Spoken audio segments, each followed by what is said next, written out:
कसा करताय अभ्यास? ऑब्वियसली छान करत असणार आहे. सो आपल्याला जे काही आपले शब्द समूहाबद्दल एक शब्द आहेत ते कंटिन्यू करायचे.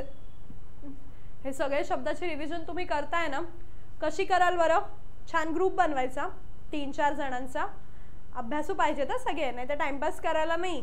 छान ग्रुप बनवायचा, आपले जे काही नोट्स असतील त्याच्या प्रिंट काढायच्या आणि मस्तपैकी सगळ्यांनी ग्रुपने डिस्कस करत करत करत करत अभ्यास करायचा. शब्द संपत्ती अभ्यास करण्यासाठी हा सगळ्यात भारी पर्याय आहे ग्रुप डिस्कशन. पण ग्रुप डिस्कशनच झालं पाहिजे आणि अभ्यासाचंच झालं पाहिजे, टाइमपाससाठी नाही. ठीक आहे, चलो सो स्टार्ट करूया. अग्निपूजक. अग्नि म्हणजे काय? तर अग्नि. पूजक म्हणजे अग्नीची पूजा करणारे. ओके, अग्नीची पूजा करणारे कोण? अग्निपूजक. अग्नीची पूजा करणारे अग्निपूजक. ठीक आहे. अजात शत्रू, ज्याला कोणीही शत्रू नाही असा. अजात शत्रू, ज्याला कोणीही शत्रू नाही असा. ओके, सिंपल आहे.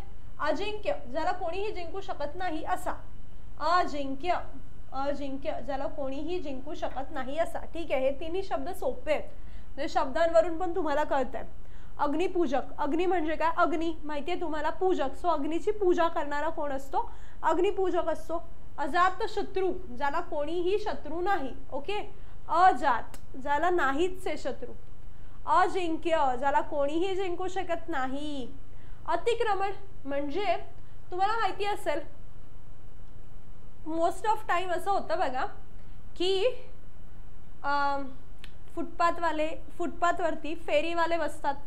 सो त्यांना काय करतं, अतिक्रमण विभाग येतं आणि त्यांना उलथून लावतं. किंवा काही लोक घरं बांधतात अशा जागेवर की जिकडे अलाउड नाही आहे.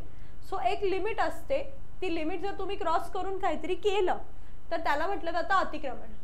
आपण बघतो बघा की अतिक्रमण विभाग आता काय म्हणतो आपण की ऑन मोड मध्ये आहे आणि आता त्याने सगळ्यांवरती ॲक्शन्स घ्यायला, ॲक्शन मोडवर आहे आणि त्याने आता सगळ्यांवर ॲक्शन्स घ्यायला सुरुवात केली आहे. सो जे कोणी अतिक्रमणवाले आहेत म्हणजे झोपडपट्टीवाले असतील किंवा जे लोक आपली लाईन ओलांडून फुटपाथवर जात आहेत किंवा अशा जागेवर जात आहेत जिकडे त्यांना जाणं अलाउड नाही. ओके, सो ह्याला म्हटलं जातं अतिक्रमण. कळलं? म्हणजे जिथे अलाउड नाही आहे तिथे जाऊन राहणं किंवा तिथे जाऊन काहीतरी काम करणं. ओके, सो अतिक्रमण म्हणजे काय? विशिष्ट मर्यादा ओलांडून जाण्याचे केलेले गैरकृत्य. ते कसं असतं? चुकीचं कृत्य असतं आणि त्यासाठी तुम्हाला फाईन भरावा लागत असतो आणि जी काही शिक्षा असेल ती भोगावी लागू शकते. ह्याला म्हटलं जातं अतिक्रमण. अतिथी. अतिथी म्हणजे तिथी दिवस न ठरवता आलेला पाहुणा, म्हणजे अचानक आलेला जो असतो ना. वेलकम अतिथी बघितलाय ना तुम्ही? अतिथी. अतिथी घर आए म्हणजे अतिथी म्हणजे पाहुणा. पण अतिथी, अतिथी म्हणजे तिथी. तिथी माहिती आहे ना तुम्हाला, रोज एक तिथी असते. सो कुठलेही तिथी किंवा दिवस न ठरवता आलेला पाहुणा कोण असतो? अतिथी असतो. कळलं? अतिथी म्हणजे कोण? असा पाहुणा की जो अचानक आलाय त्याला म्हणायचं अतिथी. समजतंय? अतिथी म्हणजे कोण? अतिथी. तिथीवार न ठरवता येणारा पाहुणा. पुढे बघा. अतुलनीय. तुलना, ज्याची कशाशीही तुलना करता येत नाही. ओके, अ म्हणजे जनरली नाही असा त्याचा अर्थ असतो. ठीक आहे, सगळीकडे बघा नाही नाही नाही. सो जिकडे तिकडे अ आलाय ना तिकडे निगेटिव्ह असतं. न न न न नाही. ओके, सो अतुलनीय, ज्याची तुम्ही तुलना नाही करू शकत कोणाशी. आपण बोलतो ना आपला भारत कसा आहे? अतुलनीय आहे. आपण कुठल्याच देशात, कुठलाच देश असं नाही आहे की ज्याची तुलना भारतासोबत होईल. सो भारत कसा आहे? अतुलनीय, त्याची तुलना नाही होऊ शकत कोणासोबत. समजते? सो अतुलनीय म्हणजे काय? ज्याची कशाशी तुलना करता येणार नाही असे. अथांग. थांग म्हणजे काय? आपण म्हणतो ना कुठे गेलाय हा, ह्याचा थांग पत्ताच नाही. थांग म्हणजे काय की एक्झॅक्ट कुठे आहे. सो अशी गोष्ट आहे की जिचा थांग नाही आहे, म्हणजे जिची जी जी जी गोष्ट कुठे संपते हेच माहित नाहीये, ते म्हणजे अथांग. ज्याची खोली लागत नाही. कळतंय? म्हणजे त्याचा कुठे थांग पत्ताच नाहीये, म्हणजे नेमका गेलाय कुठे तेच माहिती नाही. सो अथांग, ज्याची खोली माहिती नाही. आपण म्हणतो ना त्या अथांग समुद्रात. अथांग समुद्रात म्हणजे काय? असा समुद्र की जो ज्याचा थांग म्हणजे ज्याची खोलीच माहिती नाहीये असा. समजतंय? सो त्याला काय म्हटलं जातं? अथांग. समजतंय? अथांग, ज्याचा थांग म्हणजे खोली लागत नाही. खोली काय होतं ना? डेप्थ. इंग्लिश मध्ये त्याला तुम्ही डेप्थ म्हणता ना, म्हणजे किती खोल आहे बाबा हे कळत नाही. म्हणजे समुद्राच्या बाबतीत जनरली आपण म्हणतो की अथांग अथांग समुद्र, कारण त्याचं तळ नेमका कुठे हे आपल्याला सहजासहजी कळत नसतं. कळतंय? येस. अन्नदाता, अन्नदान करणाऱ्याला आपण म्हणत असतो अन्नदाता. अन्नदान करणाऱ्याला आपण काय म्हणत असतो?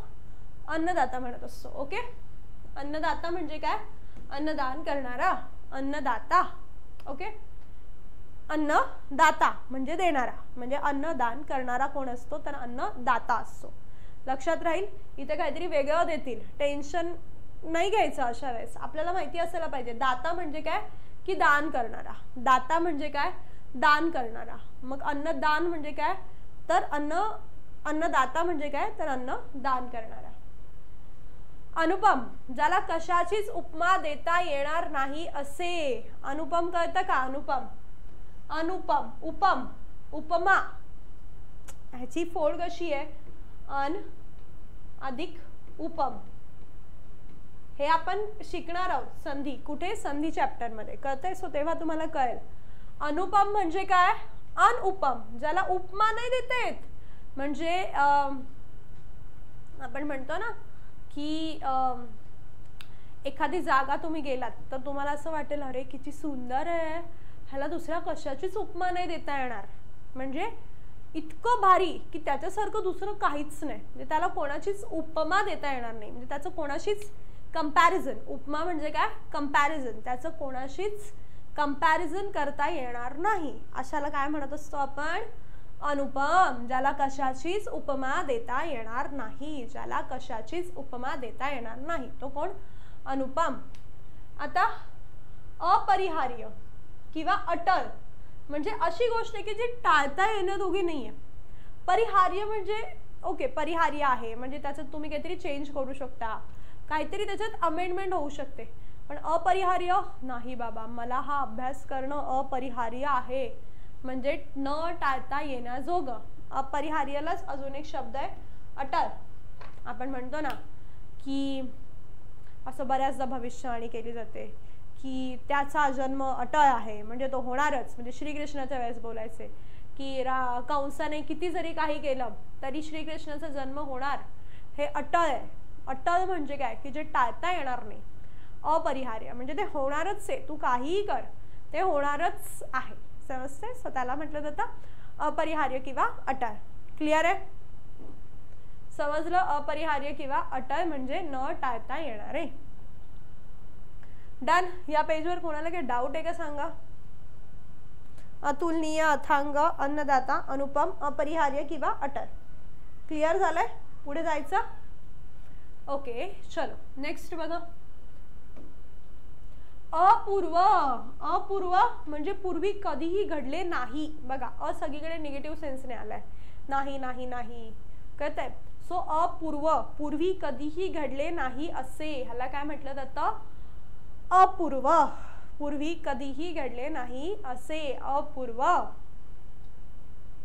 अमर, आपण म्हणतो ना की 7 अमर लोक आहेत बरोबर.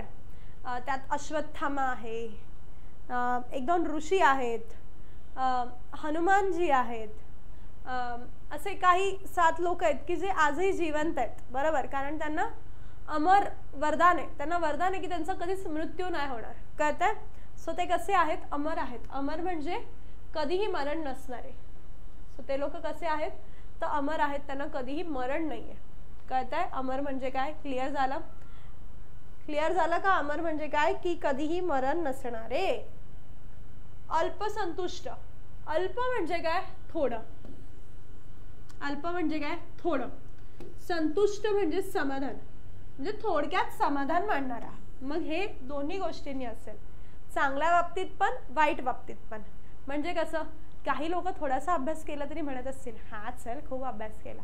अल्पसंतुष्ट, त्या बाबतीत ते खराब आहे. पण काही लोक पैशाच्या बाबतीत हावरे असतात, मग ते नसलं पाहिजे.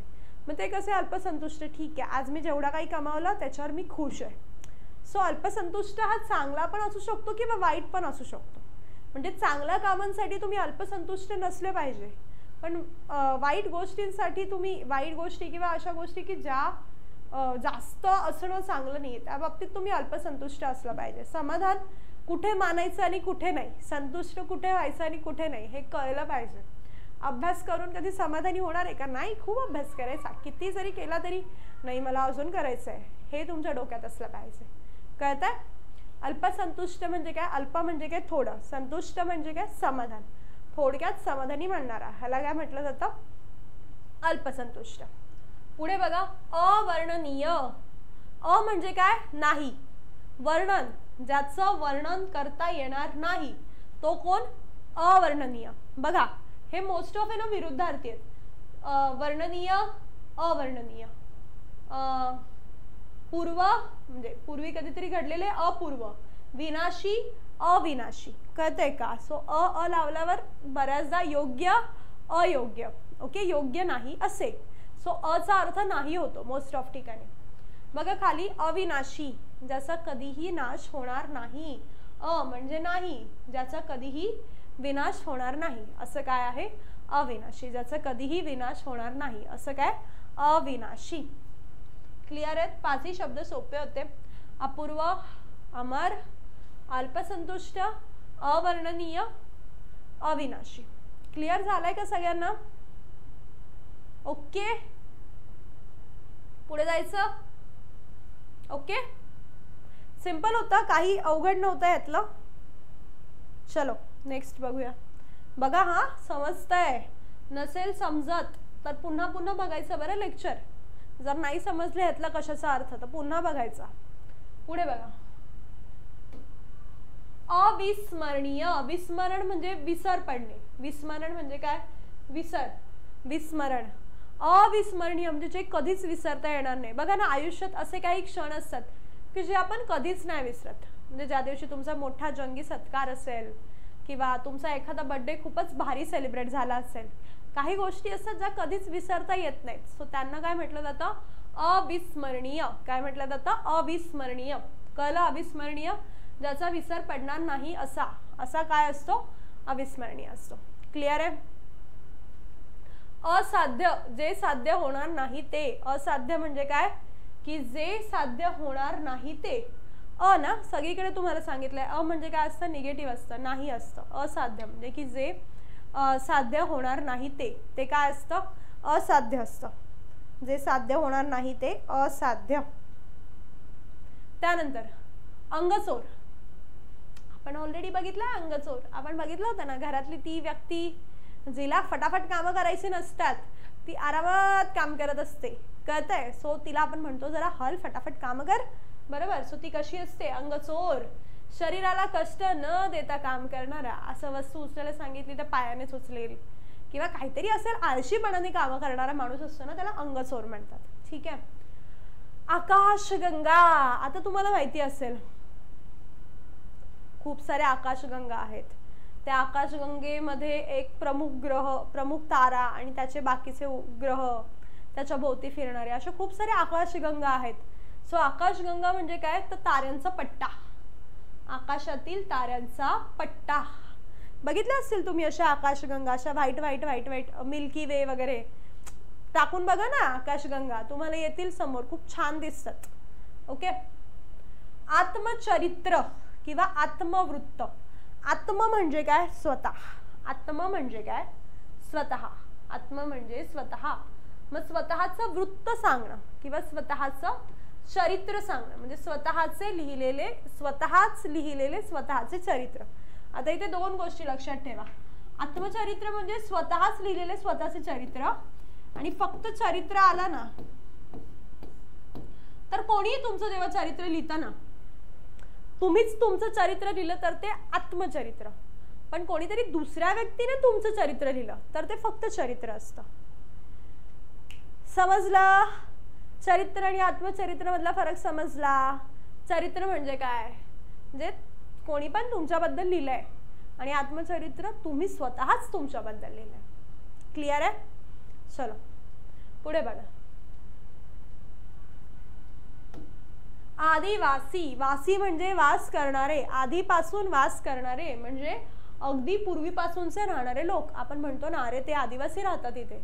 आदिवासी म्हणजे कोण की ते पूर्वीपासून इथे राहणारे लोक आहेत. आपण आता तिथे गेलोय, हे लोक तिकडे फार पूर्वीपासून राहत आहेत. कळलं? आदिवासी म्हणजे काय तर अगदी पूर्वीपासूनचे राहणारे, अगदी पूर्वीपासून राहणारे जे लोक असतात त्यांना म्हटलं जातं आदिवासी. क्लिअर झालंय का सगळ्यांना? आदिवासी म्हणजे काय पूर्वीपासून राहणारे. आदिवासी आधीपासून वास करणारे, वास म्हणजे राहणारे, आदिवासी. अबाल वृद्ध, बाल म्हणजे लहान मुलं, वृद्ध म्हणजे म्हातारी माणसं, म्हणजे लहानपणापासून म्हाताऱ्यापर्यंत. कालच्या मराठी भाषेच्या सभेला अबाल वृद्ध हजर होते, म्हणजे लहान मुलांपासून म्हाताऱ्या माणसांपर्यंत सगळे हजर होते. समजतंय? अबाल वृद्ध या सगळ्याचा वापर तुम्ही तुमच्या भाषणामध्ये निबंधामध्ये करू शकता. हा हे असे छान छान शब्द वापरले ना की आउट ऑफ मार्क्स मिळतात. समजतंय? अबाल वृद्ध लहानापासून म्हाताऱ्यापर्यंत. आभास, आभास म्हणजे काय? आपण म्हणतो ना अरे तुला भास होतोय, म्हणजे जे प्रत्यक्षात नाही ते आहे असे वाटणे. बरोबर? आपण म्हणतो अरे माझी मम्मी आली होती काय? नाही, मला जरा आवाज आला. मग आपण बोलतोय तुला भास होत आहे, तू जरा अभ्यास कर. कळतंय? मग ते कधी कधी असं वाटतं ना हा मम्मीने हाक मारली की काय, मग आपण बघायला जातो नाही मम्मीने नसते हाक मारलेली. कळलं? मग आपल्याला तसा भास होतो. किंवा दुसऱ्या कोणाचा तरी आवाज असतो तो आपल्याला आपल्या मम्मीसारखा वाटू शकतो. कळलं? सो त्याला म्हणतात भास. आभास, आभास म्हणजे काय तर जे प्रत्यक्षात नाही ते आहे असे वाटणे. बरोबर आहे? आभास होत आहेत. आता बघा असेतू हिमाचल. आता सेतू म्हणजे काय? सेतू कुठे आहे बरं? रामाने सेतू कुठे बांधलाय? दक्षिणेला. बरोबर? सो दक्षिण समुद्राजवळच्या सेतूपासून कुठपर्यंत म्हणजे सेतूपासून हिमाचल पर्यंत. सेतूपासून हिमाचल पर्यंत. असेतू हिमाचल. दक्षिण समुद्राजवळच्या सेतूपासून हिमालयापर्यंत. म्हणजे तुम्ही जे म्हणता ना काश्मीर से कन्याकुमारी, त्याच्यापेक्षा हा शब्द किती छान आहे बघा माझ्या मराठीतला. असेतू हिमाचल. किती भारी आहे ना? असेतू हिमाचल. म्हणजे सेतू कुठे आहे? रामाने कुठे बांधला? श्रीलंकेच्या इथे दक्षिणेला. बरोबर? सो तिथपासून वरती हिमाचल पर्यंत. ह्याला काय म्हटलं जातं? असेतू हिमाचल.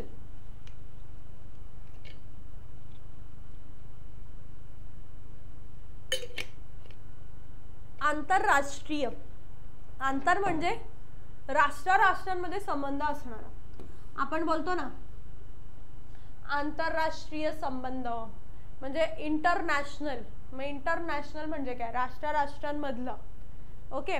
आता बघा ना आपण काय म्हणतो आंतरशालेय स्पर्धा आहेत. मग आंतरशालेय म्हणजे शाळांमधली स्पर्धा. किंवा आपण म्हणतो आंतरदेशीय स्पर्धा, आंतरराष्ट्रीय स्पर्धा आहेत म्हणजे राष्ट्रांमधल्या स्पर्धा आहेत. कळलं? सो आंतरशालेय बघितलं असेल ना तुम्ही, बऱ्याच कॉम्पिटिशन्स मध्ये लिहिलं जातं की ह्या स्पर्धा कशा आहेत तर ह्या स्पर्धा आंतरशालेय आहेत. कळलं? म्हणजे शाळांमधल्या. त्याला काय म्हटलं जातं? आंतरशालेय. तसं हे राष्ट्रांमधलं म्हणजे काय? आंतरराष्ट्रीय. क्लिअर झालं?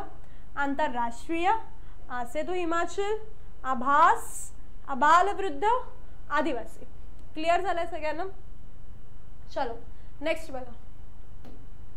उत्क्रांती. उत्क्रांती म्हणजे काय माहिती आहे? दोन गोष्टी आहेत, क्रांती आणि उत्क्रांती. या दोघांमध्ये फरक आहे. क्रांतीला म्हटलं जातं रिव्होल्यूशन. क्रांतीला म्हटलं जातं रिव्होल्यूशन. ही अचानक होत असते. क्रांती आहे ना म्हणजे रिव्होल्यूशन, ही अचानक होत असते. आणि उत्क्रांती म्हणजे इव्होल्यूशन, हे हळूहळू होणारे बदल. ही कशी होते? अचानक बदल होतो. आणि इव्होल्यूशन म्हणजे हळूहळू होणारे बदल म्हणजे काय रे? इव्होल्यूशन. मानवाची काय झाली? उत्क्रांती झाली. तो अमिबापासून लगेच आजचा मानव बनला का रे? नाही, लाखो वर्ष गेली हा बदल होण्यासाठी. मग ती काय होती तर ती उत्क्रांती होती. कारण का? तो हळूहळू होणारा बदल होता म्हणून ती काय होती? उत्क्रांती. आणि क्रांती काय असते? फ्रेंच रिव्होल्यूशन फ्रान्सची राज्यक्रांती अचानक झालेला बदल, तो काय हळूहळू लाखो वर्ष नाही घेतली त्याने, अचानक झाला, बरोबर. गेटिंग. सो उत्क्रांती कळलं, हळूहळू घडून येणाऱ्या बदलाला म्हटलं जातं उत्क्रांती. उद्योन्मुख. उद्योन्मुख म्हणजे काय माहितीये का, ते तुमच्या IPL मध्ये असतात बघा एमर्जिंग प्लेयर्स. एमर्जिंग प्लेयर म्हणजे काय की उगवते तारे, बरोबर, म्हणजे हे उद्याचं आपलं भविष्य आहे. सो उद्योन्मुख म्हणजे काय, हा हे आत्ता आलेले आहेत आणि हेच आपलं भविष्य आहे. इमर्जिंग प्लेयर माहिती आहे ना, इमर्जिंग प्लेयर काय असतो, तो तरुण असतो आणि तो आपल्या टीमचं पुढचं भविष्य असतो. म्हणजे आज हा IPL खेळतोय पण उद्या हा इंडियन टीम मध्ये असणार आहे. मग उद्योन्मुख म्हणजे काय की आता ह्याचा उदय होत आहे, म्हणजे हळूहळू हा पुढे येत आहे, म्हणजे हे आपलं भविष्य आहे. सो उद्योन्मुख म्हणजे काय, उदयाला येत असलेला, म्हणजे ज्याची आता अजून प्रगती होणार आहे, जो अजून पुढे जाणार आहे, ह्याला काय म्हटलं जातं, उद्योन्मुख. काय म्हटलं जातं, उद्योन्मुख. उद्योन्मुख म्हणजे काय, उदयाला येत असलेला. उदयपट्टी माहिती आहे तुम्हाला, जी तुम्ही करत असता, बरोबर आहे. पॉकेट मनी रोजचा खर्च करून यायचा, उदयपट्टी करण्यात तुमचा 1 नंबर आहे. सो उदयपट्टी म्हणजे वाटेल तसा पैसा खर्च करणे, बरोबर. मग मम्मी बरोबर फटके देते तुम्हाला. उपकृत. कृत म्हणजे काय, केले आहेत किंवा झाले आहेत, म्हणजे ज्याच्यावर उपकार झाले आहेत. उपकृत, ज्याच्यावरती उपकार झाले आहेत असा. उपकार, आता तुम्ही मला काहीतरी मदत केली तर मी तुमची उपकृत आहे, कारण तुम्ही माझ्यावर काहीतरी उपकार केले, कळलं. तर तुम्ही कोणाला तरी मदत केली तर तो तुमचा उपकृत झाला. मी कोणाला तरी मदत केली तर ती व्यक्ती माझी उपकृत असणार आहे, कळलं. उपकृत म्हणजे ज्याला आपण मदत करतो, ज्याच्यावर आपण उपकार करतो ना, त्याला म्हटलं जातं उपकृत, कळलं. उपकृत होणे म्हणजे काय की ज्याच्यावर उपकार झाले आहेत असा. उर्वरित, शिल्लक राहिलेले, आपण म्हणतो ना उर्वरित भाग आपण पुढच्या लेक्चरमध्ये घेऊ. आणि खरंच आहे आज आपण इथेच थांबूया. जो काही उर्वरित भाग आहे म्हणजे शिल्लक राहिलेला, उर्वरित म्हणजे काय, जो काही शिल्लक राहिलेला भाग आहे तो आपण पुढच्या लेक्चरमध्ये घेऊ. चलो, थँक्यू.